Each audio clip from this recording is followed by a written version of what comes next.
So we've been going back and forth between Israel and Judah, and sometimes it could get a little bit confusing. People could kind of lose track of what's going on, but I think most of you kind of have an idea by now that Israel is in the north and Judah is down here in the south. So the house of Jehu is currently ruling in Israel, and that's Jehoash. And it's not a great situation, but it's better than the house of Ahab, that's for sure. But to make matters worse up there, what we just recently saw is that Elisha has died. So Elijah is off the scene, Elisha is off the scene. And down in Judah, the house of what dynasty is reigning in Judah?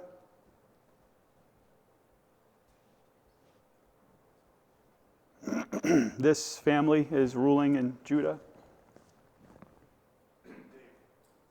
Did you just shout that out? I mean, we had a hand over here. Were you going to say David? You were going to say David. The house of David. And the house of David is always ruling, for the most part, is always ruling in Judah. Queen Athaliah, she tried to wipe out the entire house of David, but like the Democrats during the Trump campaign, she missed.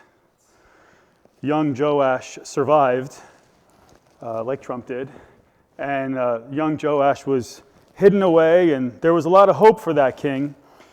He was supposed to be a godly king. He was supposed to lead the people back to the Lord, and it started out that way, but in the end, he failed, and he eventually killed a prophet of the Lord, a guy that you might think was something like a brother to him. As he's raised by the high priest, he kills the high priest's son who's warning him against his errors. He lets the house, Joash lets the house, did I say Josiah again? I didn't, good. I said Joash, good. You know I do that. Joash lets the house of the Lord go back into disrepair. He bribes a foreign king with temple tithe money, and he was ultimately put to death by coup when he was 47 years old. So that's the second consecutive ruler of Judah to die by a coup, and the third consecutive ruler of Judah to be killed at the end of his, that's how he stopped being, or she stopped being leader. She being Queen Athaliah. And so his son Amaziah, Joash's son Amaziah becomes king. And that's kind of where we are tonight, Amaziah. In the second year of Joash, the son of Jehoaz, king of Israel. So this is not the Joash of Judah. This is the Joash of Israel. It gets a little confusing because remember, we talked about this for a little bit of time there. There's a Joash ruling the north, and there's a different Joash ruling the south. You remember that? And we got a little confused about that, and we called one Jehoash, but unfortunately, both of them end up getting called, what did I do here? You know what I'm saying. Okay, I spelled that wrong. It's the same, they have the same name. They have the same name. So you have to pay attention here. In the second year of Joash, son of Jehoahaz, king of Israel, Amaziah, the son of Joash, king of Judah, becomes king. He was 25 years old when he became king, and he reigned 29 years in Jerusalem, and his mother's name was Jehoadin of Jerusalem. So Amaziah becomes king around, and I have him highlighted here on the right side, Amaziah becomes king around 796 or so, and that's right around the time Jehoash becomes king of Israel on the opposite side. It's his second year, and there are some important events that are going on at this time, because only a few years earlier, only a little over 5 years earlier, the Assyrians, now you might remember, we talked about this a little bit, so I'm trying to help you, keep things categorized. If we're zooming out, because remember, Israel and Judah, we've called little what? We attributed them to an animal. If you were to attribute the people of Judah to an animal in this illustration, what would it be? A tiny mouse, a little tiny mouse, all right? And we were attributing Assyria to a big cat. Tiny mouse, and I mean that with respect, okay? Tiny mouse, big cat. That's kind of how it's a game of cat and mouse. You have the big cat out there going against a tiny little mouse but what's happening here is you have another tiny little mouse over here in Syria. They're also a tiny little mouse. And they're going up against this big cat. And the big cat comes into the land and he kind of distracts the Syrians. And now the Syrians, so now I'm going to zoom in here. We're going to take that big cat off the screen and we're going to kind of zoom in and we're going to see the Syrians. They have all their attention diverted north and they're fighting with the big cat up there. But that big cat is not fighting with Israel and Judah. And it might be because Israel and Judah are sending money up that way, something like that. We're not 100% sure, but that's kind of like the general idea of what's going on. So, they come in and they attack, the Assyrians come in and they attack the capital city of Syria, Damascus. They don't attack Israel and Judah. And so Amaziah, basically at this time, this big enemy, this longtime enemy, is out of the picture for now. Remember we saw that the king of Israel would defeat them 3 times. He should have struck the ground 5 or 6 times, otherwise he would have completely, but you only struck him 3 times, and then I die. It's kind of like that's kind of how Elisha went in Scripture. So the Syrians are kind of off the scene right now. And Judah, now Amaziah comes in here, and he becomes the king of Judah in a time of relative peace, at least relative peace when it comes to the Arameans, the Syrians. And again, 796 until about 760, about 29 years. He becomes king when he's 25. Imagine that. Imagine having, I read an article this week. You'll like this, Paul. It was about Barron Trump and how he influenced the election and how he convinced his dad to go and do podcasts and, this is how you're going to connect with the young people because they don't sit in front of TVs. They sit on their phones and they watch podcasts. And that's how, I should probably do a podcast. 3 people would watch it. So, but anyway, maybe someone in China would see my picture and watch it. But anyway, here's a young guy. What is he, 18 years old, 19 years old? Was he like 6'8" or something like that, 6'7"? Towers over everybody. With the influence that he had. Imagine a guy just a few years older than that being king. Imagine being 25. What were you doing when you were 25 years old? Being king of the entire nation. But he dies around the time he's 54 years old, so he really only rules for 29 years. That would give us me and you would give us a couple years left. So some of you'd be well past that time. So you'll notice from the timeline here that Amaziah rules along with his son. You see here Azariah. You'll see Azariah starts his reign in 792, only a few years after Amaziah, and they rule together for quite some time. Amaziah only rules by himself we're suggesting for about 4 or 5 years, and then the rest of his reign is alongside of his son, Azariah, who's also known as Bible trivia for, I'm going to go 600. Might be an 800. Depending on how long you're a Christian, might be 1,000. But I'm going to go 600 for this audience in general. Azariah's other name in Scripture is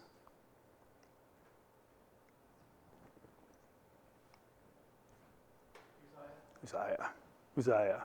How many knew that? No. Wasn't back in there some, didn't ring, the light bulb didn't go? I guess it was 1,000. I guess it was a 1,000 pointer. Anyway, Amaziah is a relatively good king. Check this out. In verses 3 and 4, he did right in the sight of the Lord. He did right in the sight of the Lord, yet not like David his father. He did according to all that Joash his father had done. Only the high places were not taken away. The people still sacrificed and burned incense on the high places. So he does some good things here. Listen to what the chronicler says about him. 2 Chronicles 25. He did right in the sight of the Lord, but then it's what's that called when It's qualified. His goodness was qualified with a statement. There was a qualifying statement. There's an explaining statement here. He did right in the sight of the Lord, yet not with a whole heart. And so there's a level of faithfulness with this guy, but it's not wholehearted faithfulness. And that makes me think of a lot of Christians today. Doesn't that make you think of some Christians? Doesn't that make you think of Christianity in general today, where a lot of people follow the Lord, but not wholeheartedly, and they have a marginal commitment to the Lord? That is, they're committed to the Lord when it's convenient, but that's it. Do we see that? I think we see that. Well, that's Amaziah. The biggest problem with Amaziah here in our passage in the 2 Kings, because basically 2 Kings 14, 2 Chronicles 25, you're in the Kings, most of the time you're seeing parallel passages. So the right thing to do when you study, let's say you're studying 2 Kings, the right thing to do is to find the parallel passage in Chronicles. And sometimes in Jeremiah, especially at the very end, sometimes in Jeremiah, there's some parallel passages there. But anyway, so in our passage, we see the high places are not taken away. So the people continue to worship the Lord their own way. They continue to worship him at their own places of worship, but they don't worship him based on what he says in his word. And apparently Amaziah is content with that situation. He's not wholeheartedly following the Lord. He's content with kind of the status quo. He'll do some good things, but not with his whole heart. Not completely. Not like David, his father. Notice some of the things that Amaziah does in verses 5 and 6. Now, it came about as soon as the kingdom was firmly in his hand that he killed his servants who had slain the king, his father. Because who is his father? From the review, this should be Bible trivia for 200 if you're awake. But I understand it's Sunday night. So his father's name, Amaziah's father was? Oh, go ahead. Just shoot. Just take a shot. Oh, you got nothing. Okay. Anyone? The guy in the... What's that? Hands, man. You're killing me.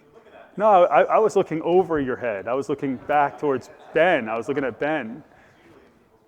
What were you going to say? You're going to say Joash, because I wrote it all over the screen a whole bunch of times. That's why I said Bible trivia for 200. Anyway, so what happens, remember that these servants conspired against Joash and they killed him. We looked at that a couple of weeks ago. So when Amaziah has the kingdom firmly established, because there was a coup, and when Amaziah has the kingdom firmly established, these conspirators who put him on the throne, he looks at this situation and these guys murdered you murdered my daddy. It was like W with Saddam Hussein. It's like, don't mess with my daddy. And W went after him for messing with George H. No, that's not really what happened. We all know that was about the oil. I don't know what it was about, but I know the oil was a factor. I get the feeling America wouldn't care a whole lot about what happens in Kuwait if they didn't have some oil. Does anyone else feel that way? I'm pretty sure that was a major factor in the Gulf War, and that's one of the reasons why we ultimately ended up taking down Saddam Hussein.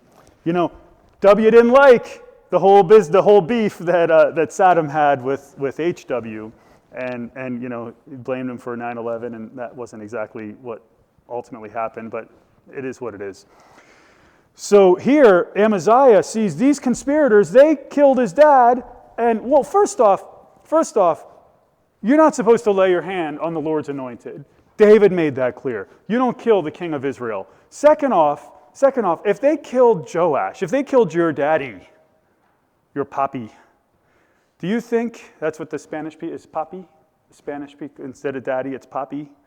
Is that it? Papi? If they killed your papi, P-A-P-I, right? Do I have that right? Because I'm Spanish, you know that. I was the face of the Spanish vote, and I need to understand my heritage. So if they killed your daddy, they're going to kill you. They would kill you, wouldn't they? I mean, they're not really to be trusted. These aren't really advisors you want around, these conspirators, and they committed murder. So as murderers, it's not just a matter of them not being trustworthy, but it's a matter of them being worthy of death. So that's what he does. Amaziah puts him to death. So there's some things here that, okay, we see some justice happening. The sons of the murderers, the sons of the slayers, he did not put to death, according to what is written in the book of the law of Moses, as the Lord commanded, saying, the fathers shall not be put to death for the sons, nor the sons be put to death for the fathers, but each shall be put to death for his own sins, which is just a quote of Deuteronomy 24:16. We see the same words there. So Amaziah establishes his kingdom by putting the conspirators to death. And he also has some success on the battlefield. In verse 7, check this out. He killed of Edom in the valley of Salt 10,000 and took Selah by war and named it Joktheel to this day. So 2 Chronicles tells us a little bit more about this. We're not going to get into the passage for sake of time. Plus, I'm trying to be a little shorter tonight because of the meeting and everything. But what happens is Amaziah, he amasses an army of, I'll give you, was it 100, 200, or 300,000 men? Who says, someone want to take a guess? Oh, we have 300. 300, we have a taker on 300. Anyone else? We have a taker here? It's 300. There's 300,000. I think I need to start making some of these multiple choice. Some of these are a little harder, because I wouldn't just know that off the top of my head either, without just studying it. So that was 1,000. That was 1,000 points with multiple choice. It's like, it's like a 250 point thing. But anyway, so Amaziah brings 300,000 men to battle, but he's not happy with those 300,000 men. He doesn't think it's enough, so he hires out another 100,000 men from Israel. Sorry for writing over it, but it's just the easiest way to do it right now. I'm trying to not. So you have 300,000 men from Judah, you have 100,000 men from Israel, and God says, no, you're not using the 100,000 men from Israel. I'm just kind of summing it up. And so Amaziah sends them home. He paid them. He's, I already paid these guys. And he had to send them home. But, the soldiers, they don't just want the money for the fighting. What else do they want? Anyone remember what they want? They want the cash and they want the plunder. They want the spoils of war. And since they didn't get the spoils of war over on the other side of the river, because what's happening is this fighting is happening over in the Transjordan area. We actually have listed here, he killed in Edom in the Valley of Salt, 10,000. That's down here in the general land of Edom. Since they're not getting the spoils of war from the Transjordan, when the 300,000 men left Judah, they raided the cities of Judah and took the stuff out of Judah. So don't go making alliances with bad people or greedy people or people who don't worship the Lord, because that's the type of thing that ends up happening. So they go down to the Valley of Salt, and I think I have, that gives you the general feel for where that is. And now Amaziah wants to retake that territory. He goes to fight against Edom. He conquers a major city, Selah. You can't really see it on this map. It's not big enough for probably your eyes, at least in the back, to see. And some people think it's actually further down. They think Selah is way down towards Petra, but I don't know about that. More than likely, it's just it's this city here. It's north of Basra. It's on the King's Highway. And you could see if you can read that, way down the King's Highway is Petra, and up here is Basra. And the King's Highway, if you control the King's Highway, you control trade, and you control importing and exporting, and that means power. And so that's kind of what's going on here. Amaziah is kind of expanding his kingdom. But when he goes down there and he fights against these guys, he makes a major mistake. You see Basra here. He makes a major mistake. Check this out. In verse, actually we've got to go over the 2 Chronicles passage.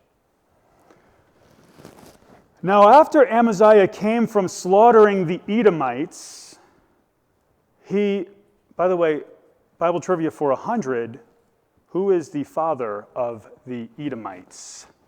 For 100 measly fake points. I mean, we are taking hand raises. We are taking hand raises at the moment. Go ahead. Esau, okay.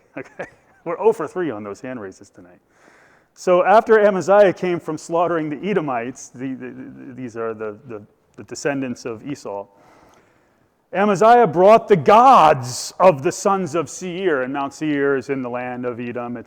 He brings the gods of the sons of Seir, set them up as his gods, bowed down before them, and burned incense to them. So we're not seeing this in the King's passage, but this is what he does. He becomes an idolater.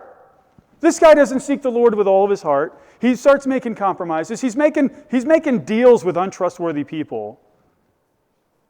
And now he's taking the gods of these foreign people. And by the way, if in the ancient mindset, if you go conquer foreign peoples, then the idea is your God gave you the victory, and their God wasn't able to give them the victory. And so in your mind, your God is more powerful than their false gods. But Amaziah takes their false gods and sets them up and worships them. He says, you know what? Hey, let's not take any chances here. Let's worship all of them. Let's worship all of them. And then the anger of the Lord burned against Amaziah. And he sent him a prophet who said to him, why have you sought the gods of the people who have not delivered their own people from your hand? Why would you worship these gods? And so he makes a major mistake. He becomes an idolater, and it's not the only mistake he makes. He makes a mistake, obviously, with the people of Israel, who you could read about that in 2 Chronicles 25. And because of that, his towns are pillaged, and his people's stuff is taken. And when he finds out what happens with Israel, how do you think Amaziah feels? When he finds out that the army that he paid them and sent them off, and then they went and attacked his cities and took the plunder from his cities, how do you think Amaziah would feel about that? What do you think, buddy? You think he would be like, you know what? I want to go have some pizza with those guys. Those were some good dudes. Some pepperoni pizza or mushroom and anchovy pizza. I don't think so. He's not going to be happy. Tucker, he's not happy. He's not happy. And so when we come back to our passage, we didn't necessarily get those details in the King's passage, but we see the result of what happens in verse 8. Then Amaziah sent messengers to Jehoash, the son of Jehoash, son of Jehu, king of Israel. So basically what you have is just a quick little reminder of who's who. You have Amaziah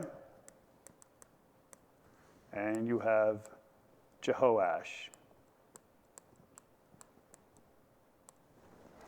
And so Amaziah sends messengers to Jehoash, the son of Jehoahaz, son of Jehu, king of Israel, saying, come, let us face each other. We're going to fight. All right, you want to fight? You got it. Something like that. And he's completely confident that, he just had this big victory down here in Edom, and you don't have to worry about Syria right now. And so, I'm gonna up my game here. I'm gonna take down the big dog. I'm gonna take down Israel. They're the big dog right now in our little pond. They're the big fish in our little pond.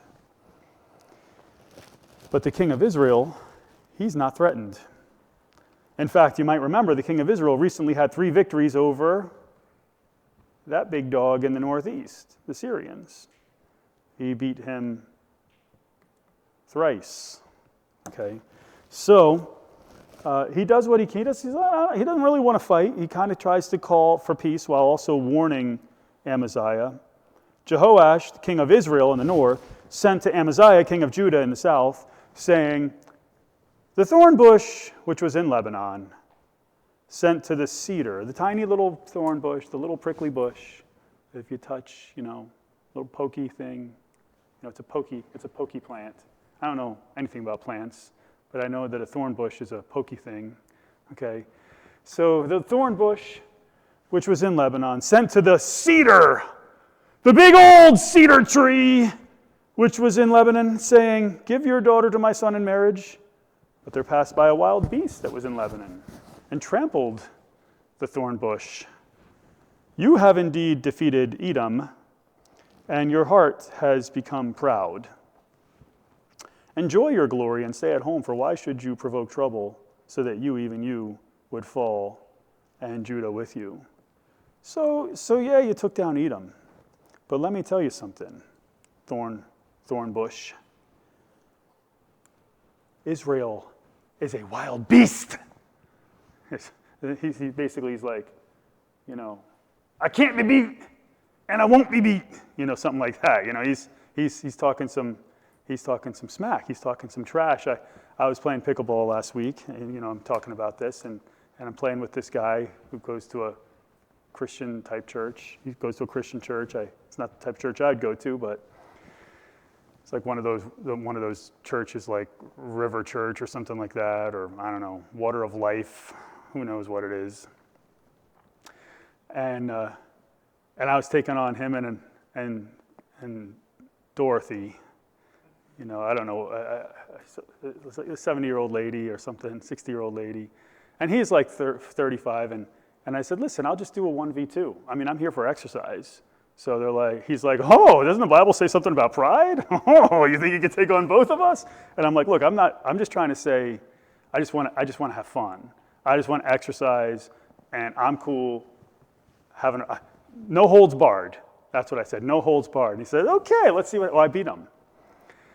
And after I beat him, I said, let not him, you know what I said? Let not him who puts on his armor brag as one who takes it off.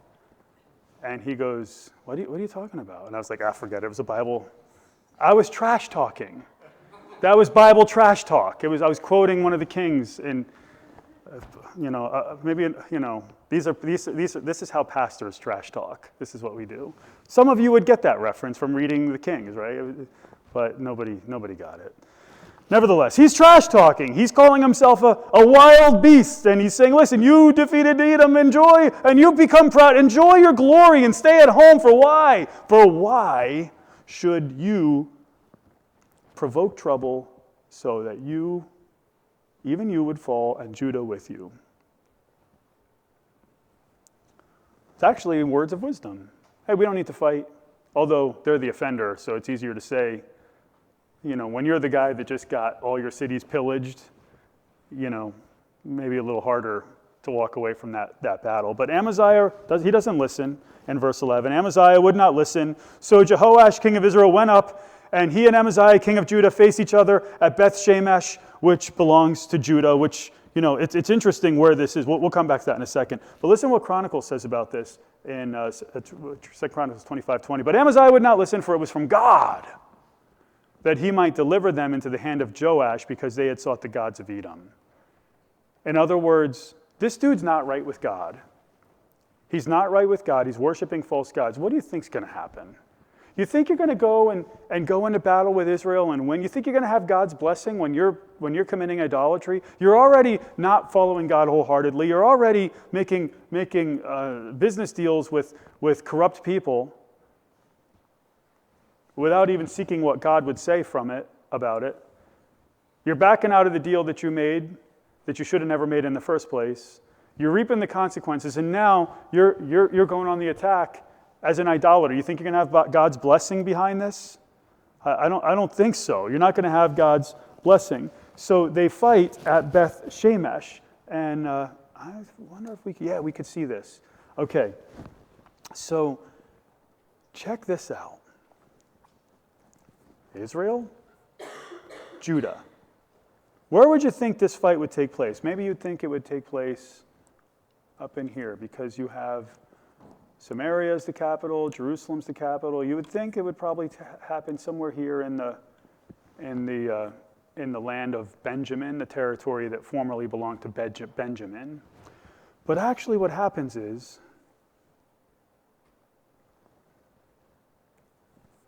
20 miles,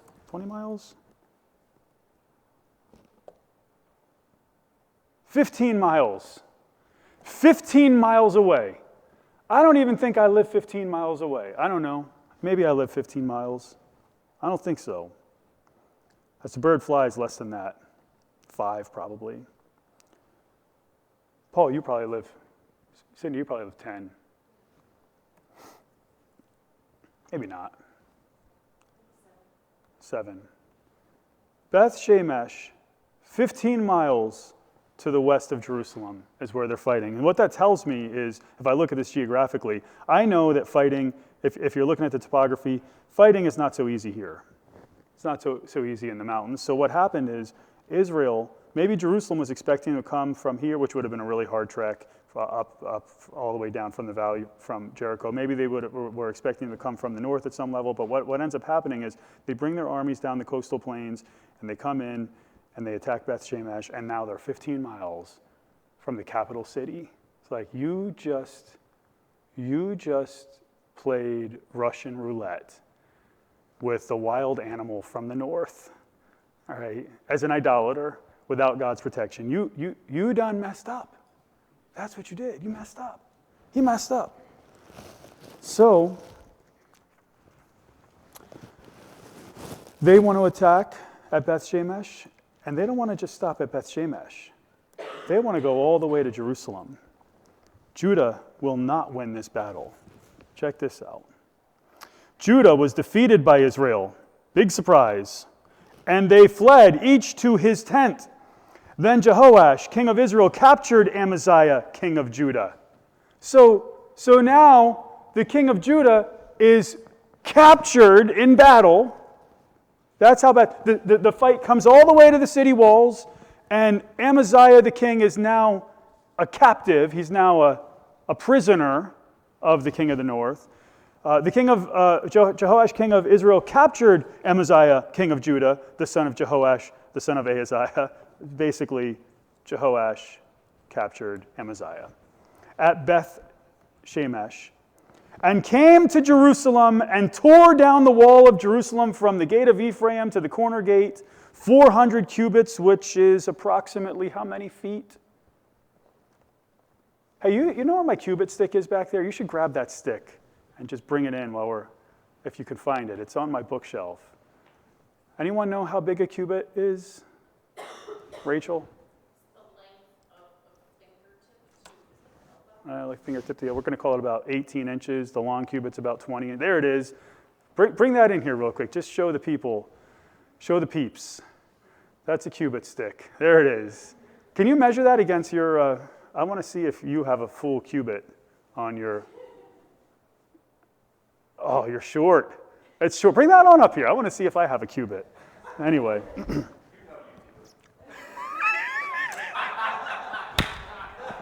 You can put it down. I have a cubit. I have a cubit. I think I have a cubit. It's pretty close. Let me see it. Let me see it. Bring it up. Bring it. Now you got me second guessing. I feel like I'm close. I don't know if it's quite a full cubit.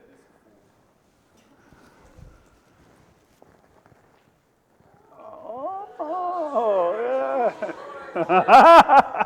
Anyone want to see if you have a full cubit? Oh, Andrew, you got it. You got here. Give it. Andrew, I'm not going to throw it. I got my money on Andrew getting a full. Oh, he's a little short. Wow, look at that. Was he just a tad? Was it a tad under? He still had the highest. He had the longest cubit. Oh, look at that. How about it? How about it? I think there's another way to measure the short cubit is you turn it around and then you put your elbow into the little other part of it. See? Yeah, you put, no. Here, I'll show you. Yeah, the little nub. So I have the short cubit, and most of you guys have the short cubit, so it goes like that. Yeah, but anyway. This, if you get out of line, you know. So here, 400 of these things, which is about 600 feet, is what I have. 18 inches or so is a cubit. So they tear down the city wall there. He took all the gold and silver and all the utensils which were found in the house of the Lord and in the treasuries of the king's house, the hostages also, and returned to Samaria. So what happens here is, if we're looking at the city wall here, this is a better one. You're seeing the gate of Ephraim. Now, I guess the best way of doing this is to really show you with a pointer. Because what we're seeing here is the house of the Lord is facing. Anyone know what direction the house of the Lord faces? Anyone want to take a guess what direction the house of the Lord faces? Ben? East. I know in this picture it looks like it's facing north, but it's actually east, which means this is where? Where? This is on the west. This is kind of like on the southwest corner of the temple. So basically, if we're looking at the south, wait a minute. Yeah, southwest. So we're looking at a wall, maybe in here, maybe over here, and coming all the way to the corner gate. So let's just say for the sake of the argument, because we're not 100% sure, let's say it's this part of the wall, or let's say it's this portion of the wall. I'm thinking more like this portion of the wall. This whole portion of the city wall is torn down, which means what for defense? Right? It means you have no defense. That means you have no defense. So basically, they tear down the city. What you have is a picture of things to come. You have a mini exile. Is what you have. You have the king being captured. You have the city walls being taken down. This is not a good situation. And I'm arguing that this most likely happens in around the 5th year of Amaziah, and that explains why Azariah rules for so long with his father. Because I've got Amaziah going to prison for a while. I've got Azariah ruling. I've got Amaziah being let out and ruling alongside of his son for a while before he meets his fate, which we'll read about here in a second. Let's get there. Let's move along. I know we've taken a little longer than I wanted to take. So, we have verse 15, which is just a reiteration of something we already read about the king in the north. The rest of the acts of Jehoash, which he did, and his might and how he fought with Amaziah, king of Judah, are they not written in the book of the Chronicles of the Kings of Israel? We already read that. So Jehoash slept with his fathers and was buried in Samaria with the kings of Israel, and Jeroboam, his son, became king in his place. We read that in chapter 13 already. It's just repeated here. But what happens to Amaziah? We know that he was captured and put in prison. We know that. I suspect he's released. It seems that he's released to come back, and it's because of what we're about to read. Amaziah, the son of Joash, king of Judah, lived 15 years after the death of Jehoash, son of Jehoahaz, king of Israel. Now the rest of the acts of Amaziah, are they not written in the book of the Chronicles of the Kings of Judah? So we have 15 more years, which is about 767. And then they conspired against him in Jerusalem. So he's back there. So he becomes a prisoner, and then he ends up back there. That's what I'm seeing. They conspired against him in Jerusalem, and he fled to Lachish, which is down in the coastal plains towards the Mediterranean Sea. See if it's here. Here you go. There you go. They conspired against him in Jerusalem, and he fled to Lachish, but they sent after him to Lachish and killed him there. Then they brought him on horses, and he was buried at Jerusalem with his fathers in the city of David. And according to Chronicles, the conspiracy was a long-time plan, and it began way back when Amaziah became an idolater. So for a long time, they're looking to take this guy out, like the Democrats and Trump. But so far, they've been unsuccessful. Lachish is only about 30 miles away from Jerusalem as the bird flies. He flees there, they catch up to him, they put him to death, and this is now the 4th consecutive ruler in Judah to die by murder, by assassination. Anyone remember the first? This is a little hard because we're going back a little bit. There was a fight, and there was a king in the north, Jehoram, who said, "It's treachery, oh." Joe. Yeah. No, you had it right the first time. Amaziah. You're not far off with Azariah because he's next, actually. But the first one is Amaziah. He gets killed by who?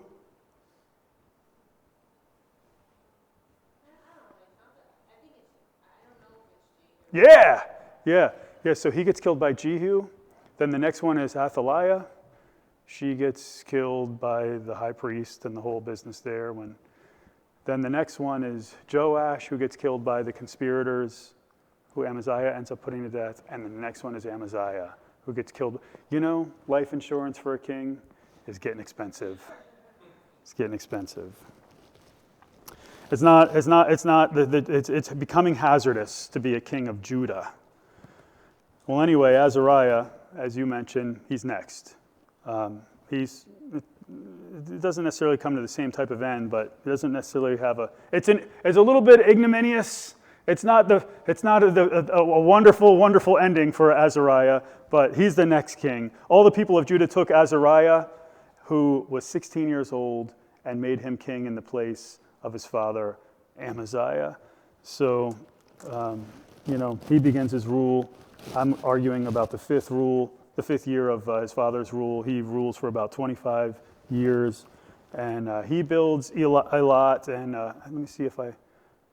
he built Elath and restored it to Judah after the king slept with his fathers. And I think that's about where we'll stop here tonight. And just to kind of show you, the reason why that's important is because Elat is on the tip of the Red Sea right here. And that gives you sea trade down through the Red Sea. And so he did some stuff. We'll talk about him next time. But what we see this time is we see the rise and fall of King Amaziah. He gained office when he was 25. He was good for a time until he wasn't. His pride and his idolatry would be his downfall, and resulted not only in his being imprisoned, but also in his death. And there's two things I could think of here when it comes to why is this in the Bible. There's the micro narrative, the story itself, and the timeless principles, the moralistic principles that we find, like, hey, listen, pride and arrogance and idolatry can destroy your life, and it can destroy anyone's life. Don't let pride destroy your walk with the Lord. Don't let heart idols do the same. For Amaziah, it was the gods of Edom. For you, it could be any other type of god, anything that you put in front of the Lord. Anything. But you're also seeing that was just really a symptom of what the real problem was. He was never really wholeheartedly devoted to the Lord. And so, you could ask yourself, am I wholeheartedly devoted to the Lord? Or am I a follower of the Lord, but not wholeheartedly? And so that's kind of like the spiritual principle that I'm seeing, a timeless principle that I'm seeing in the micro narrative, but in the what do we call it, the meta narrative, the macro narrative, the greater narrative is, hey man, look at these kings. None of these kings, not one is sufficient. You need a different king. You need a king from the house of David, this we know, but it's not Amaziah. It's not Joash. It's not Azariah. It's not Josiah later on. It's not Hezekiah. It's certainly not Jeconiah, Jehoiakim, or Jehoiakim, or Eliakim, or Manasseh, or any of those guys. It's Jesus Christ. That's what you really need. All this narrative, and with a New Testament look, kind of shows us, hey, look, what the world needs most is a king of Judah, who is the Messiah, who is Jesus. And that's kind of clear to see. So I see both of those principles as things we could take out of a passage like this. Whatever the case, I would say, as far as the moralistic side of this, don't let pride and idolatry be your downfall, as it was for King Amaziah. And don't be a person who's not wholeheartedly committed to the Lord like Amaziah was. I went a little long. We're going to close the service let's close the service in prayer. And if there are things you need to get right with the Lord, then you be sure to do that. We're going to take a